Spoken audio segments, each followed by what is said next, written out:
नागपूरच्या विटाच्या रूमला टाकसाळ खोली म्हटले राजांच्या राजमुद्रा होऊन शिवरायन देवेचे कॉइन्स बनवणी जागा जे आताची रिझर्व्ह बँक असं त्यावेळेचं छापखाना रायगडावरती त्या ठिकाणी होते, त्याला टाकसाळ म्हणायचे.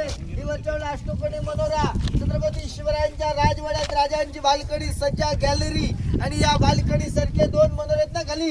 हा पहिला मनोर राण्यांच्या बाल्कन्या एकावेक 7 मजले होते, सप्त मनोरे होते आणि पलीकडचा दुसरा मनोर जो विजयस्तंभ होता विजयाचं प्रतीक होतं. छत्रपती शिवरायांनी राजाने कोणताही गड किल्ला राजा जिंकले की या गडावरती येऊन रायगडावर या बाले किल्ल्यामध्ये या विजयस्तंभावरती पहिला भगवा ध्वज फडकावायचे, तो विजयस्तंभ आहे. हे समोरच्या दगडामध्ये बांधलेली चौकोनी रूम दिसते बघा.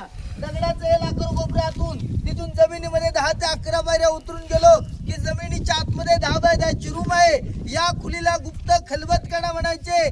स्वराज्याचे गुप्तर होते बहिरोबी बहिरजी नाईक. हे गड किल्ल्यांच्या गाव किल्ल्यांच्या बातम्या या गडावर आणून या खलबतखान्यात जाऊन गुप्त गोष्टी चर्चा करायचे. आतमध्ये आता खूप अंधारे वटवगळे असतात, त्यामुळे आतल्या रूम मध्ये जाता येत नाही. साईडला टेहणी बुर्ज आहेत, पहारेकडनं उभं राहण्याची जागा.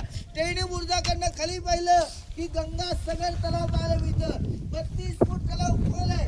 असे गडावर 11 तलाव 84 पाण्याचे हौद बनले. ज्या तलावातून तो दगड निघाला तो दगड रायगडाच्या बांधकामाला वापरला. म्हणजे हिरोजी इंदोकरांनी एका दगडात 2 कामं केले. खाली खड्डे तयार झाले, तिथे तलाव बनले आणि त्याच तलावाला निघालेला दगड गडाच्या बांधकामाला वापरला. हे बांधकाम जॉईन करण्यासाठी चुना गुळ शिस वापर केले हिरोजी इंदोकरांनी. हिरोजी इंदोकरांनी एवढंच नाही, या बांधकामाचं गॅरंटी पत्र त्या काळात दिलं.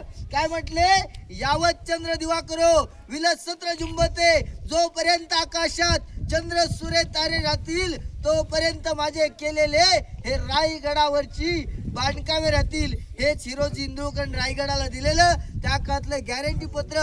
इथून या टेहणी बुर्जातून लांबून पाहिलं तरी कालचं तलाव पाहायला मिळतं. हे तलाव पाहून पुढे राजांचा दरबार पाहण्यासाठी आपण पुढे जाऊया. बोला छत्रपती शिवाजी महाराज की.